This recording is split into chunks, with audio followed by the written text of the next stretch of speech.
Welcome to Woodshop 101, a woodworking audio podcast geared toward the hobby weekend woodworker. Our hosts for the show are Jeremy Crawford and Drew Shore. Join these two different craftsmen for a lighthearted banter about everything in woodworking, online education, and how they produce content. Topics could include the latest news, tips, tricks, and designs, to include furniture, crafts, and shop projects. Welcome to episode number 9.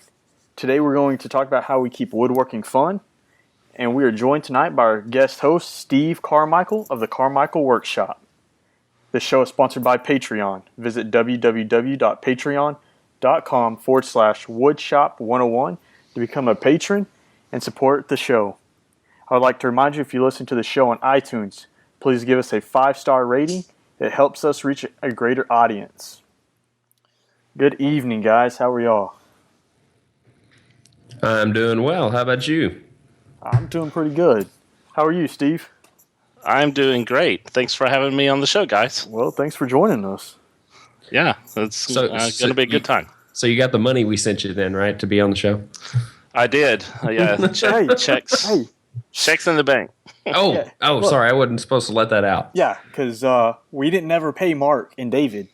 Oh, well, if forget I said anything. If you two are listening to this, we'll send you a check in the mail.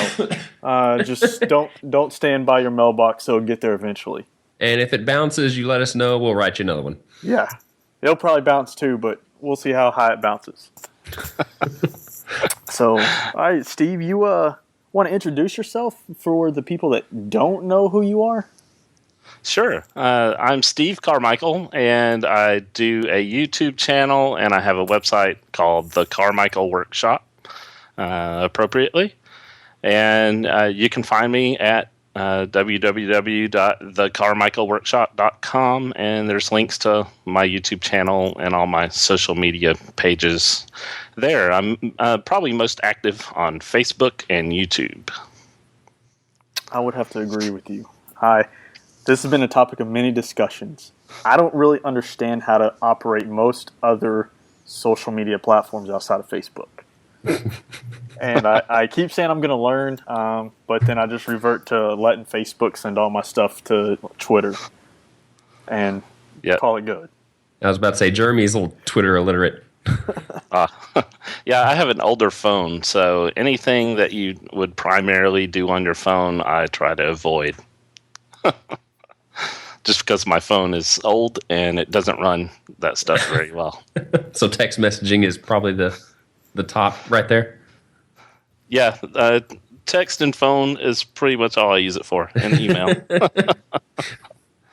Ooh, email's pushing it. Yeah. Like sometimes I wish I didn't have email on my phone. Or text messaging. Just old school call. Just call me. You just want 3 buttons, don't you? Just 3 buttons, 1, 2, and 3. Each one has a speed dial. Yes, I'm going to get the jitterbug. You know, the old little phone that's got like call mom, call dad, call 911, and then like you can program like 2 other buttons. I'm going to get that. And forget the call the wife, just mom and dad. Yeah, my wife will call me if she needs me. Yeah, I mean, only people I talk to are my wife and my mom, pretty much. Everybody else is, email, text, and all that stuff. So, yeah. In fact, I actually probably text my mom more than I do anybody else. I would say the people that call me the most are probably my brother. He calls me every day about 4 o'clock, 4:30 when he gets out of school. He's a teacher. Other than that, I don't really talk on the phone very much, and I always text my wife, just call me. Don't try to tell me a novel. Just call me. Now we're starting to give away how much mama's boys we are. Hey, it's all right. But my brother didn't call me unless he wants something. Look, I have to be a mama's boy. She's probably the only one listening to this show. Not true. I listened to it after it's aired. Oh, okay. I listened to it as well. I've heard every episode. Okay, well we got three listeners. I guess technically 4 because I listened to it as I edit it. So. Well, that doesn't count. That doesn't count as a view. Well, I still hit play on YouTube and let it run through. Oh, okay. So, all right. Well, Drew, what's going on in your shop this week? I'm pretty sure the assembly table's not finished, so I guess give us an update on that. I hate the way people jump to conclusions about me. I don't think that's fair. Okay, I'm sorry. Is it finished? No. Okay. It was a good guess. No, it's not finished. Actually, I'm still trying to get over my little sickness. As Steve pointed out before the show aired, I have a radio voice right now, radio announcer voice. Yeah. But I haven't had the opportunity to get out in the shop. But I plan on getting out there Saturday because it's supposed to storm here for the umpteenth day in a row. We've had well over, 18 inches of rain in the past month. So we're a little soaked over here, and Saturday's going to be no different. So I'll probably be out in the shop trying to catch up on some stuff while it's raining and nasty outside. I've got to get the assembly table done, and then after that, I've got a promotional spot to do for Harry's razors. And then that'll pretty much catch me up, besides the work I've got to do for Freud tools. Do you work in your shop when it's like a thunderstorm or a lightning storm? Not if it's horrible, because I don't like to feel in the back of my mind that something is coming towards me like a tornado. I would get distracted in my head, and I don't want to feel distracted when I'm in the wood shop. So if it's just raining, just a downpour, then I don't worry about it. But yeah, lightning storm and thunderstorms, it's a little different. Yeah, I'm with you there. Mine is not will I get distracted. Mine is I have bad luck, and one of my tools will probably zap me. In fact, when it lightning's out, I go out in the shop and make sure everything's unplugged from the wall. I usually turn off my breakers to the shop. Just because I have bad luck, and either me or my tool is going to get hit at some point. Well, it's probably a good practice unplugging them to keep the motors from getting fried. Yeah, we have thunderstorms here. I think y'all have been sending some of those our way because we've had a lot over the past few days. But yeah, if it's a real bad thunderstorm, sometimes our power blinks or it'll go out for a few minutes. So I'm kind of afraid if I'm in the middle of ripping a board on the table saw that the power will go out. So I try to avoid it. If it's a bad thunderstorm. Yeah. That's one way to avoid kickback. Your table saw just turning off. Yeah, but there I am standing in the dark with this board that's partially cut with the saw blade in it, and it could turn on at any time. Yeah, that's when you're searching for the power switch, real quick. Yeah. Well, what's going on in your shop there, Steve? Since you're starting to talk about it. Well, I am in the middle of putting together a big CNC machine. Oh, yeah, I remember that.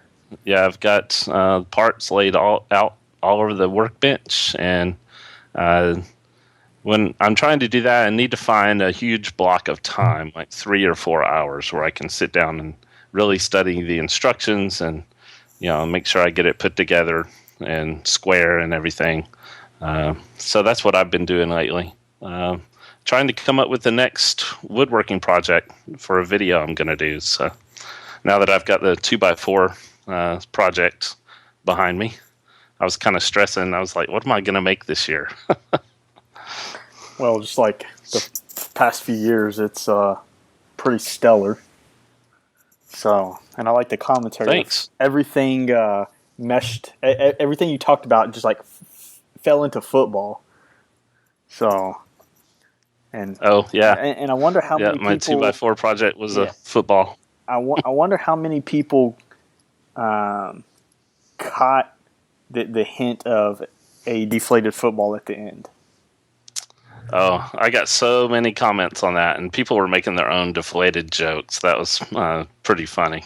I was really surprised by how many people picked up on all the puns and everything, and then made their own jokes in the comments. That was really cool. So I enjoyed reading all those. Yeah, you have that creative mind. I wouldn't be able to come up with that kind of commentary. I'd have just been like, "Oh crap, it's undersized." Well, I'll try again next time. Yeah, I was turning that on the lathe, and that 2x4 pine, it just, every last pass I made, thinking it was going to be the perfect smooth pass, just would tear out. And finally, I just had to start sanding it at some point. It ended up a little smaller than I wanted it to be, but it made for a good joke at the end. Yeah. Well, you would have never known from the video that it wasn't intended or done on purpose. Yeah. So, well, I'm pretty sure Drew knows what's going on in my shop. About as much as mine. Same thing. It's been for the last 10 months, 11, going on 11 months now. But I'm on the finishing stage of the pen display case. With the horrible weather we've had, and for those of you that are just tuning in, I live just south of Houston, so I'm sure you've seen all over the national news just how bad Houston was hit about 3 days ago with flooding. And we still got a bunch of people missing, and that extremely high humidity has just kind of put the drying phase of my finish into extra slow gear. So I put on one coat, and then I got to wait about a day to 2 days for it to fully dry so I can sand and apply another coat. So I have one more coat to put on, and I don't know exactly when that's going to take place. Sometime in the next few days when this coat dries. Other than that, I hadn't really had anything else going on in the shop because I haven't wanted to turn on any power tools and kick up dust and land in my freshly finished piece. So this week's been kind of slow in the shop.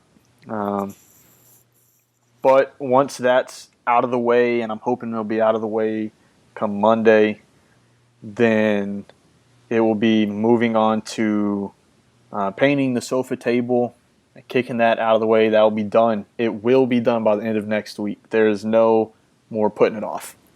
I'm especially because I just kind of committed into building another one alongside with Garage Woodworks. So that's got to get done and get out of the shop. And then I need to get started on a fireplace mantle for my neighbor. Being that my son's going to go stay with grandparents starting next week for the majority of the summer, I'm hoping to have a whole lot more shop time in the evenings than what I do right now. So, not a lot going in my shop, but enough to keep me somewhat busy. Well, I wouldn't worry about the sawdust in your finish. That just gives it character. On a piece that I might give to my wife or my mother, yes. A piece that's making me a good chunk of money, no. And it doesn't help that my customer, and he's a repeat customer, and so he's one of the few people that I won't turn down a commission for, as much as I'm trying to steer out of that and more into pretty much building what I want and videoing it, just because he's been so loyal. He works at Walmart in the loss and prevention as like one of his 35 jobs he has. And he does that at night. So every time we go up to Walmart at night to do some kind of last minute shopping for something, I see him and he's like, well, I know you'll contact me when it's ready. No rush. I'm just like, oh man, dude, it's been like 2 months since I told you I'd have it done. And I'm like, all right, look, I'm going to contact you this week if my finish can dry. So get that out of there and get paid. That's my goal. Now, are you using a oil-based finish for this? Yes. Have you thought about, because of the humidity, using the water base before you started applying it? I started applying it before the humidity was a problem. Nah. I mean, it's always a problem down here in Houston. Don't get me wrong. We always have like 100% humidity, but it gets warm enough to still dry pretty quickly. It's just the fact that the sun hasn't really been out a lot, and it's been raining, so the temp hasn't climbed. So we're looking at cooler temps plus 100% humidity is really kind of slowing it down, and that's why I don't do a lot of finishing in the wintertime, because it doesn't ever dry. But yeah, Steve, I've pretty much do you get the humidity problems like we do Here in Atlanta? Yeah. Yes. I mean, I imagine so. Every time I fly into Atlanta, it's raining. Yeah. I noticed today, just walking outside to go to lunch from work, you walk outside and immediately you just start sweating, and it's just muggy and hot and humid. But yeah, it's really bad here. It's probably the same as you guys have, I would think. What is your constant, or would you say your constant humidity is, Drew? Oh man. It's probably well into the, I don't know, probably 70 percentile most of the time. Man, even so, that right there sounds good to me. Being 30 miles from the coast is ridiculous. We see more 100% humidity days than we don't during the summertime. So when it gets like 100 degrees here, 105, then we have 100% humidity on top of that. So, well, with all the rain we've been having up here, it's pretty much the same way. yeah, it's getting crazy. Well, so we're talking about being in the shop and the weather kind of keeping us out of it. When you find yourself kind of bored with what you're doing, or how do you keep yourself interested? How do you keep woodworking fun, Steve? I guess the first thing I do is I try to keep the shop clean and organized, because that makes me want to come out here and be out here and making stuff. But other than that, I grew up watching Norm Abram, making all those awesome projects, furniture and things like that. And my dad, he was a woodworker, and that's kind of where I got it from. I started real young making things, hand saws and stuff, and he let me use a jigsaw and to get started and all that stuff. But so I guess from watching Norm Abram and New Yankee Workshop, I always wanted to make furniture like that and stuff. But when I started doing it and trying it, I made a big, like an armoire entertainment center. And all I really had at the time was a circular saw and a drill, a cordless drill, very limited tools. And the rest were like square and hand tools and stuff. But I was trying to make raised panel doors with a circular saw, and I did it, but I wouldn't recommend anybody doing what I did. But, eventually I realized that whenever I tried to do a project like that, I would just kind of get bogged down, and I would stop working on it and lose interest. If it took any longer than a month, I would just pretty much stop working on it, and eventually I would come back to it. But once I started watching people on YouTube like Steve Ramsey and all the others that we all watch, and seeing people just making different simple projects that you finish in a weekend, that's kind of when this switch flipped, and I realized, hey, I don't have to spend 3 months, 6 months or a year working on one project. I can just do something real quick in a weekend and be done with it. So, I guess it was around 2012. That's when Steve Ramsey and Lainey Shaughnessy started up the Whirligig Wars contest. So my first kind of fun project, just for fun, was when I made the Kiss Whirligig for that contest.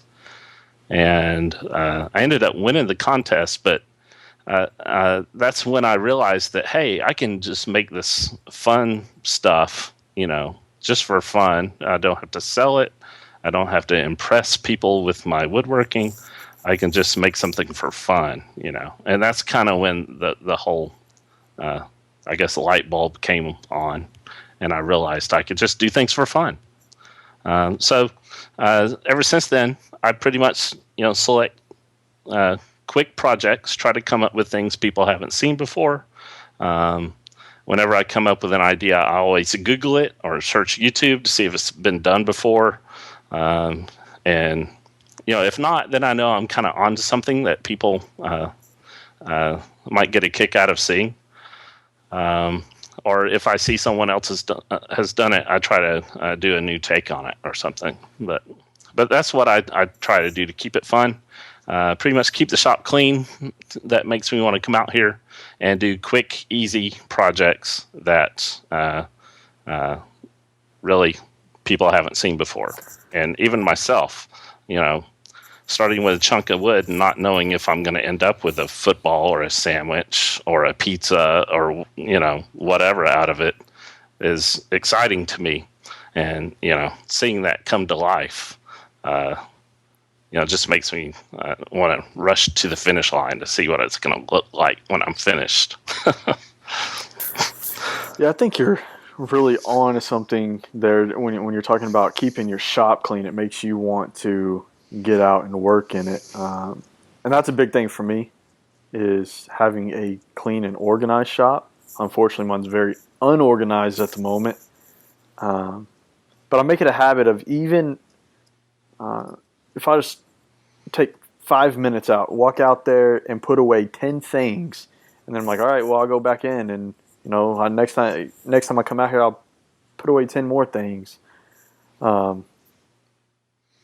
I agree with you on having a very clean shop makes me want to get out and do things.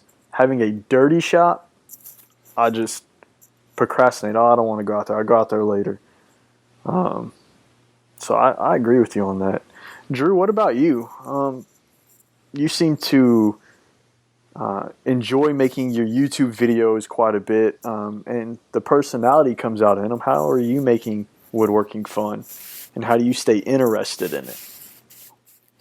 Well, the YouTube videos, the personality, whenever I started YouTube, I knew that if I just made a monotone video and just kind of showing you one or two camera angles, that not many people were going to be interested in it. So I knew I had to put my personality and feelings out there, just kind of on my sleeve, so everybody could see what I was really like, to keep them interested. And that was my big, I wouldn't say selling point, but just one of the things that I like to put into my videos. And Steve can probably attest to this too, that if you don't have a personality to go along with your videos, then not many people are going to want to watch you. But that's how I keep my woodworking fun. The general consensus that everybody says is to have a clean shop. I mean, that's like number one. One of the unspoken rules, that if you don't have a clean shop, you aren't going to be able to build much. But if you can't in your videos make it fun to yourself, then people aren't going to think that building that same project will be fun. You don't want to make it appear difficult. You want to make it appear simple, quick, easy.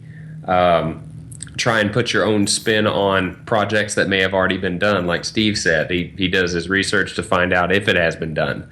A good example of that is my Craig jig cabinet. I've seen a lot of cabinets made a certain way, but the way I made mine was a little bit different. I hadn't seen that before.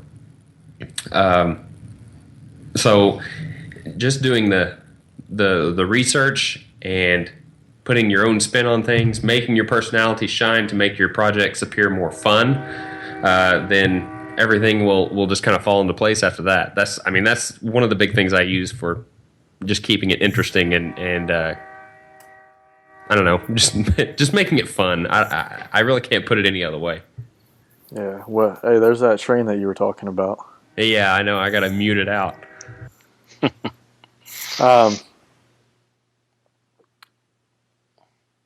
There's not a lot of ways that I really make woodworking fun. Just for the fact that it's a passion of mine, so I very rarely get burned out. There's times when I go through and I may not get in the shop for a month or 2 months because there's something going on. Son's got soccer practice and soccer games, and then I got to work at nights, and there's all sorts of different reasons. And so, just by nature, when I can get out in the shop, it's just fun for me. Something that kind of discourages me from working, besides having a dirty shop, is when I have too many projects on hand that aren't completed. And that's kind of where I'm at now. I'm starting to get burned out just for the fact of I have 3 or 4 projects sitting in the shop that just aren't getting completed. And I have, each day that passes, I'm getting closer and closer to deadlines that I need to get some other projects done. Like my father's birthday is tomorrow, and I want to build him a pizza pill. Well, that's not even done. However, I'm going to be up towards the Dallas area June 20th. So I need to have that done by June 20th to take there with him. But I don't even want to start that until I get these other ones out of the way. So to kind of push through this little rough patch, and then concentrate on one project at a time is really how I stay passionate and enjoy woodworking. And another way is I take a class. I go up to Woodcraft.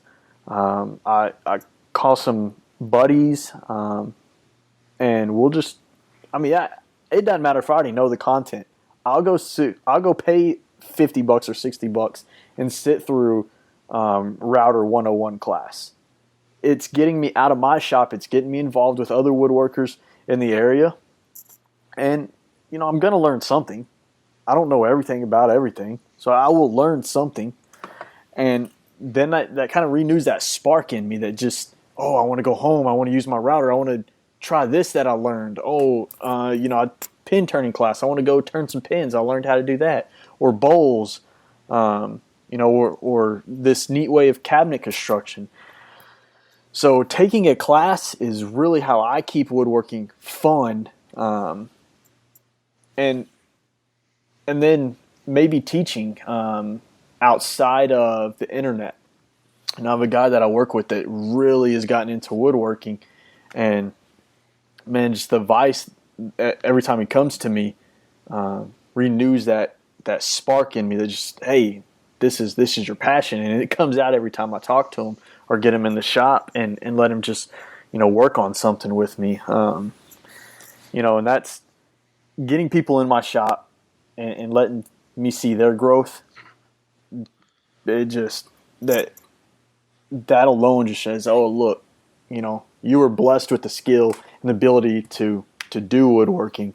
The fact that I'm passing it on, I enjoy. So, yeah, and that's a lot of people. They don't experience necessarily the burnout. I mean, if you're doing it for a living, I mean, it's that is your passion. But some of us, like Steve and myself, and I wanted to find out this from Steve, just what his mindset is. But trying to come up with that next project, how do you think these things up? An R2D2 birdhouse, a Kiss whirligig, a football made out of a 2x4, a football guitar. I mean, a Subway sandwich. Your imagination, your imagination just floors me, and I cannot figure out for the life of me how you come up with these ideas. Every time you put a video out, it's something new and out of the box that I would not have thought of. Well, thanks. I I don't really know what it is. It's just I try to keep my ears and eyes open, and I listen to the radio a lot. I listen to a lot of talk radio and news kind of stuff, and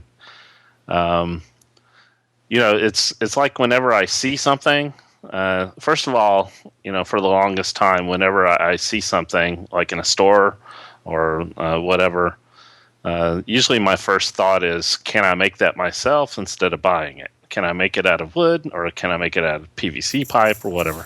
But so a lot of it is I see things and then it kind of just sticks in my head, and I kind of file it away for later, or I'll hear things in the news. That's kind of where the Subway sandwich I made around the time the whole deal with that particular restaurant was selling 11.5-inch sandwiches. I'm sure you guys remember that story. So that's where that came from, I'm sure. And, the football, a lot of stuff in the news about deflated football these days. So that's where that came from. I was just driving home from work, heard them talking about it on the radio, and I thought, I wonder if I could make a football out of wood. But that's the thought process I'm talking about. I wonder if I can make a football. Yeah. But I wouldn't think that. I'm constantly trying to think, I wonder if I can make that out of wood, and I don't know what it is, but the football really surprised me because when I thought about it, I thought, that is like the perfect kind of skill building shape, like a good skill builder on learning how to use the lathe. It's just, you're just kind of rounding over two sides of a block of wood, and when I searched for it, I was blown away that no one all the great turners like Carl Jacobson, RJB Wood Turner, Daniel Villarino, all those guys, that I watch, I was totally surprised that no one had made a football. Now, I did run across some pictures of trophies that you could buy for like football teams or something. But I didn't find anyone who turned a football on the lathe, on YouTube anyway. So, that's when I knew, this would be a good 2x4 contest project. So I did it. But it was a fun one to do, and it's a good skill builder too. That's awesome. I've always wanted to pick your brain about your imagination. Just how it works is just kind of fun to watch it unfold on YouTube. Thanks. Yeah, I've tried keeping a list of projects I want to make, and it's weird because I still have the list, but it's like I can never get to anything on it because something else always pops in my head, and I get real excited about it, and that becomes my next video. So that's funny you mentioned that because our last podcast was about goal setting. Do you find yourself making goals? Do you write a list of your projects out on what you want to accomplish in that year? No, I don't. I thought about trying to do a more scheduled video, like every Wednesday or something, but it's just hard because I have a full-time job, 3 kids and wife and a house to maintain and cars to maintain, and with everybody's schedules, it's just too hard to commit to that. So I'd try to go for 4 new videos a month. And, maybe there's 2 weeks in between 2 of them, or 2 of them really close together. But that's what I try to go for. And, aside from that, I just try to pick fun projects, or I like to participate in all the different challenges and contests. That's another thing that keeps it fun for me is, just trying to think of things that I could do for a challenge or whatever. That's where the R2-D2 birdhouse came from. We were doing like a Star Wars Day thing, and then that same week I belonged to a local woodworking club here, and we were having our birdhouse contest. So I kind of wrapped those 2 up into one project and took care of, 2 birds with 1 stone and made a R2-D2 birdhouse. that I could use for both. So that's where that came from. Now No pun intended there, huh? Yeah. these bird houses, do you actually put them out in your yard? It's funny you say that, because no, I made a Rolling Stones one. I made a drum set birdhouse, this R2D2 one. But if it takes a lot of time and it's decorated and painted and everything, I keep that in the house or in the shop to look at. But Didn't you make a saloon one? I made a saloon bird feeder, and that one I did put outside. And Okay. the birds and the squirrels really love it. But it was funny. It's got a bar with bar stools on it, and I made some like little beer bottles and glued them onto the bar. And the squirrels have chewed all of those little bottles in half. Hey, well, look, they're thirsty too. I guess so. Yeah, I don't know what it is, but I guess they chewed them. I don't know. They want a little bit of root beer too. Yeah. But yeah, it's still out there, and it's been, almost 2 years now. It's been out there, and it's still in good shape. Yeah, it's funny. Yeah, I was surprised to see that I had tenants in my cyclone birdhouse that I made last year. Cool. That's neat to see. Yeah. Mm-hmm. Yeah, but then you look at wherever they make nests, and they'll just do it anywhere. So and then I was like, okay, Yeah, they're not picky. no. Nah, I can't really put bird feeders or bird houses in my backyard because they would just be a snack for my dogs. I don't know how, but my Siberian Husky has gotten very good about snatching birds out of midair flight. So we don't welcome birds in my backyard because he likes to bring them inside, and I don't like that. So it's safe to say we won't see you competing in a birdhouse competition? No, probably not. You'll have to make one for your shop. Yeah, there you go. Yeah. Or I could put it out front. The squirrels might enjoy that. Yeah. Yeah. Or I'll just send it to you, Drew. Okay, yeah. I like birds. I can do the birds. I mean, I like birds too, but I don't like them dead in my house. And my husky, so my husky chases birds, and I got a little Cocker Spaniel, and he chases all the squirrels and the raccoons. So we got a lot of wildlife in my backyard that they get quite agitated because they get ran out very quickly. So, Do we have any more questions for Steve before we move on at all? yeah, I had a quick one. We were talking about keeping woodworking fun. The article you had in Wood Magazine, correct me if I'm wrong, that was about keeping woodworking fun, right? Yes, it was. Okay. It was the March 2015 issue. I think it's 1 or 2 issues back now. Yeah. But that was a fun process. They contacted me, asked me if I wanted to do an article, and when I replied, I was like, I don't do any fancy dovetails. I don't, and they were like, oh, that's fine. They were totally open with me writing about whatever I wanted to, really. Yeah. So I sent them, 2 or 3 ideas about what I would like to write about, or what I thought I would be good about writing about, and that's the one they picked. And that whole they let me submit my own pictures, and they laid out the magazine article great. I was really really happy with how they did that. So that whole process was just a blast. It was fun. Which, now, I mean, obviously we're creeping into June. You're not going to be able to find that magazine on newsstands, but you might be able to still contact Wood Magazine if you want to get a magazine from March.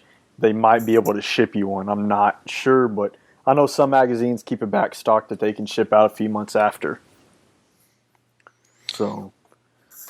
Yeah, and I think you can look them up. I think they have a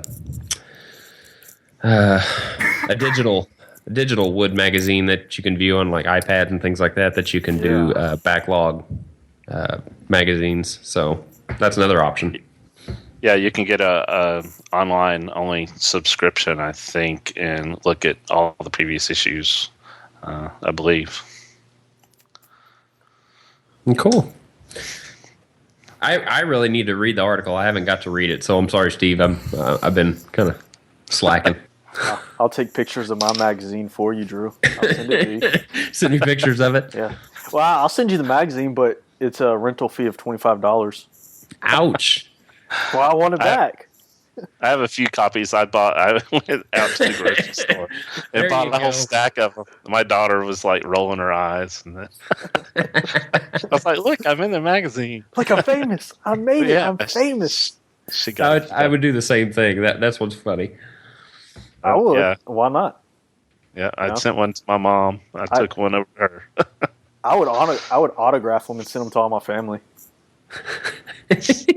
I'd be like, hey, hold on to this because it's gonna be worth money someday. Probably not, but just hold on to it. Might increase it by about 30 cents by the time I'm dead. Well, that's cool. That I appreciate you answering those questions about keeping woodworking fun, Steve, because your imagination is something I wanted to pick for a long time. Oh, well, thank you. I appreciate it. Yeah, I like to have fun. We had a question that actually was sent to us not too long ago. We were supposed to feature it on the last podcast, and I guess it kind of slipped our mind, so we apologize for that. But Josh Luther actually wrote us a question, and I haven't had a lot of time to investigate this completely. I managed to find some information on it, but feel free on the panel here, that's Jeremy and Steve, to interject any thoughts you have on it. But he writes, I have a question about Pure Bond plywood that you can buy at Home Depot or Lowe's. It has a core that's inside that is what looks to be pressed wood or MDF, so he's not quite sure on what it is. What are your thoughts on using this for furniture pieces? And I'm guessing this is probably for high-end furniture in his home and things like that. What we have kind of determined whenever we got on here before we started airing the show is that the veneer is, I think you said maple, oak, and birch. Is that correct, Steve? I think that's when y'all mentioned this question to me earlier today, I actually had a chance to go out to Home Depot and check it out, and they have. At least here in Atlanta, you can pick from maple, oak, or birch, and the veneer's pretty thin, so you'll want to handle it carefully so you don't get any bad marks or dents in it that you might want to sand out, because if you start sanding it, you're going to sand right through that veneer. But the veneer looked really pretty on the boards, the sheets that I looked at today. So if you can handle it carefully, it would take stain really well or finish. So yeah, I think my thoughts more are on to the core of it, and being pressed wood or MDF. How will it hold up over time versus a regular sheet of plywood? What are your thoughts on that, Drew? Like, you think being that, for those of you that don't know, in fact, I'm on the Pure Bond website right now, and they actually say that it is Pure Bond with PMDI. I don't really understand that. Bonded MDF and particle board centers. So I'm guessing every other sheet of veneer is particle board and MDF. So, Drew, how do you think that will hold up over time? Because I'm like you said, I'm guessing it's probably going to be like some cabinetry, bookshelf, something like that for his house.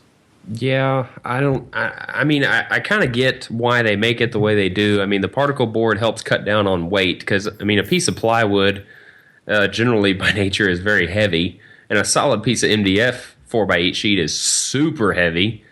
I think they're just trying to combine the best of both worlds and cutting down on the weight using the particle board, which isn't super stable when it comes to humidity, and even screws going into it is not a very stable thing. But the MDF, which is more stable adds a little bit of weight and density to the board, it can withstand a little bit more humidity changes than, say, particle board can. I'm not sure.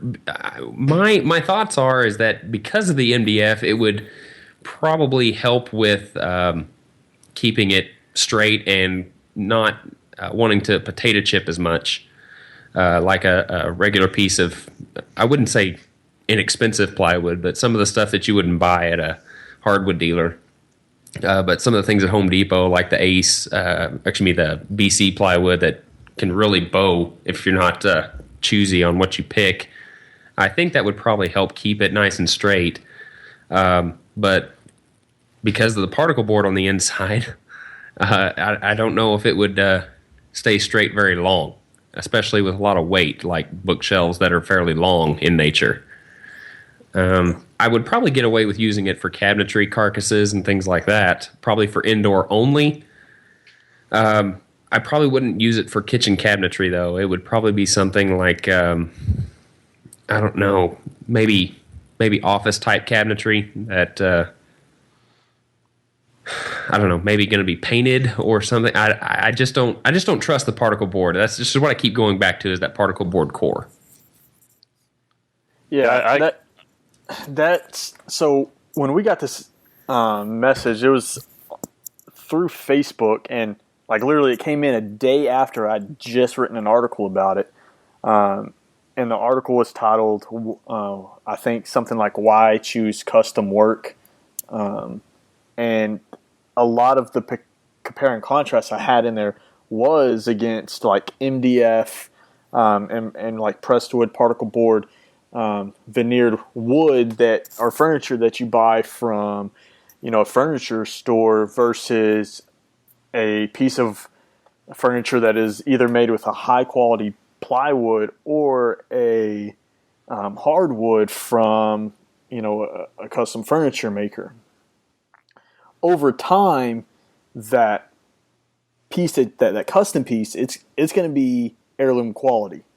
That's something that you could more than likely pass on from generation to generation. Versus like my bed, we bought from a furniture store, and it's MDF core. It's just veneered.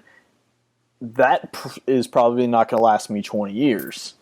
And that's on the safe side, being that, nobody jumps in it or bumps into it. You start moving it, your chances of breaking it greatly increase, and they're harder to repair versus, like a regular piece of plywood maybe isn't as hard. They generally accept glue a little better or mechanical fasteners, like you said. So putting Pure Bond plywood, like you said, outside or in a moisture environment is probably not a good idea, because MDF or particle board, they disintegrate once they collect the moisture. They don't just warp or start to delaminate a little bit. They will actually turn into sawdust and disintegrate. So you were starting to say something, Steve, before I so rudely cut you off. I'm sorry about that. Yeah, well, you touched on it as well. I was just going to agree with Drew there that I wouldn't use it in the kitchen or outside or even a bath environment where moisture, because I've had, I used to have just a shop workbench with an MDF top, and I left a drink on it, in the humid weather here, and the condensation got it wet, and it just swelled up. The MDF did when that water got into it. It will swell up, and if you have that on plywood, it's just gonna separate and turn into a mess. So yeah, definitely not a wet or moist environment for that. I think one of the main reasons that people use it is it's, like I said, it cuts down on weight, but it's also one of those cost-effective sheets of plywood to buy. It's a little bit more green because they don't use things like formaldehyde and stuff like that in it. But it's also made here in North America too. So at least the Pure Bond stuff is. Excuse me.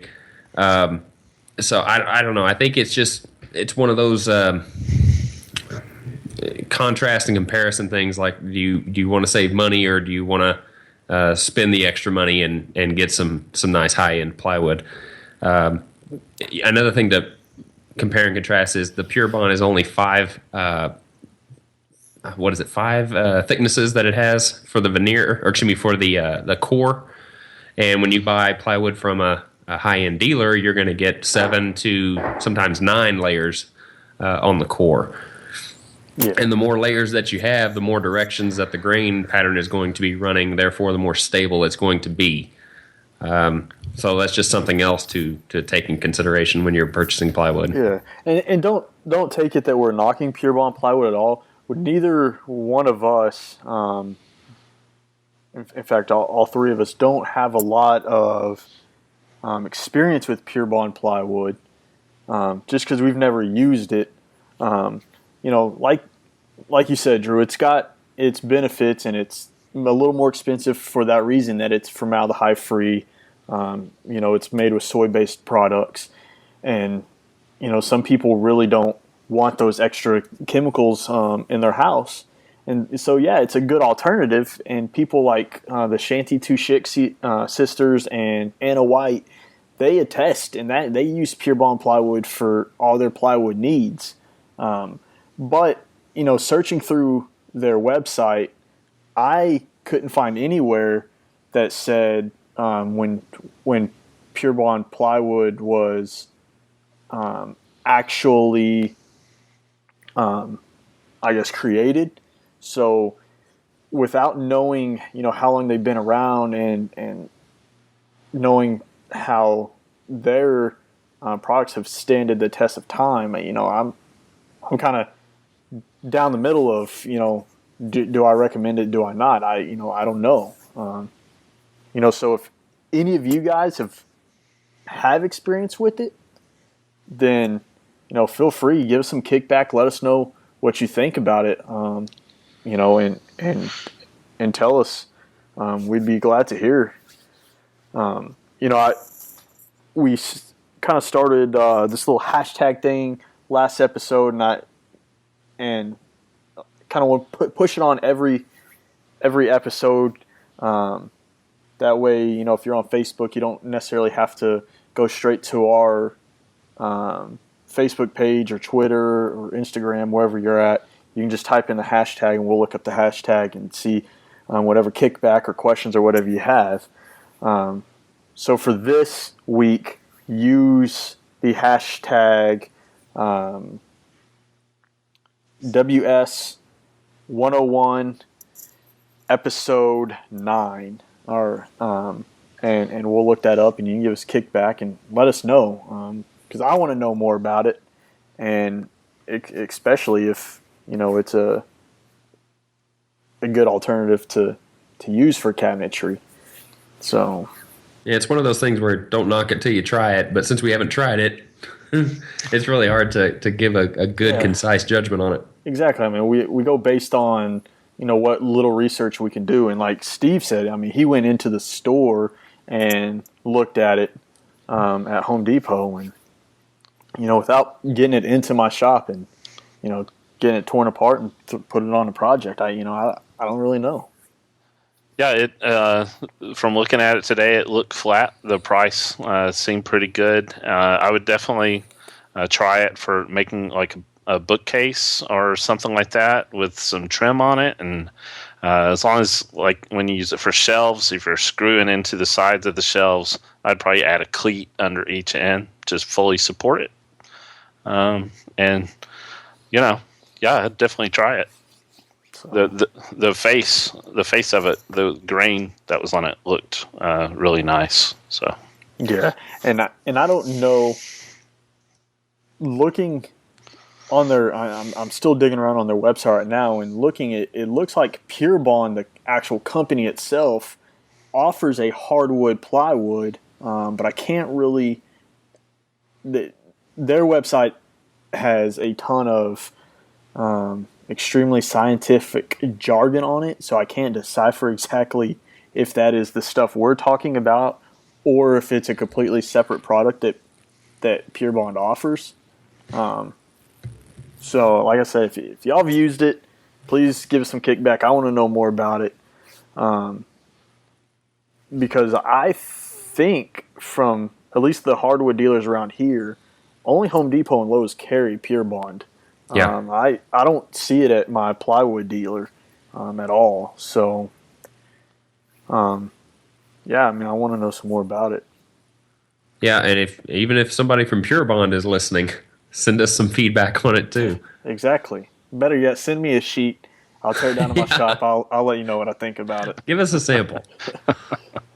So, all right. Well, Steve, tell us how everybody can reach you if they want to hear more from you or have questions directly for you. All right. My website is www.thecarmichaelworkshop.com, and there's links on there to my YouTube and Facebook and Twitter and all the other sites. But you can just search YouTube for Steve Carmichael or Google it or whatever. And if you want to email me, my email is thecarmichaelworkshop@gmail.com. And I want to thank you guys for having me on the show tonight. Oh, it's been a blast. I'm glad you were able to be on. Yeah, it's been fun. Let's do it again sometime. I'm more glad that you're willing to come on to our show, being, we're such lower grade woodworkers to your magnificent mind. No. I have to say I'm enjoying the podcast. I listen to them every week, and I subscribe to like over 600 YouTube channels, and so every night I get to watch about 20 to 30 new videos that people post. So I enjoy watching everybody, and I enjoy your podcast as well as a few of the other woodworking podcasts that are out there. So yeah, try to soak in all the information I can. We're glad to hear it because, we've been told that we have a good mix of humor and seriousness. Yes, I heard that on the last show, and you guys picked who was the serious one and who was the humorous one. Yeah. So that was pretty good. Well, hey, did you see that we finally got a 5-star ranking at iTunes, Drew? I did not. I'm glad you mentioned that. That kind of warms my heart that we're actually touching people enough to give us a 5-star rating. Yeah. Hey, Steve. Hey, if you listen to it on iTunes, hey, head over there and give us a review, okay? I will. Yeah, definitely. Well, cool. These are not paid reviews on iTunes, I promise. Even though we sent Steve a check. Yeah, you guys really do a good job at this. So keep it up, and I will keep listening. All right, well, guys, remember we're able to do what we do because of people like you, the listeners and the viewers. And without the support of you guys sharing our episodes by commenting at the bottom, sharing them through your Google Plus accounts, things like that, we wouldn't be able to get in front of the public eye like we do.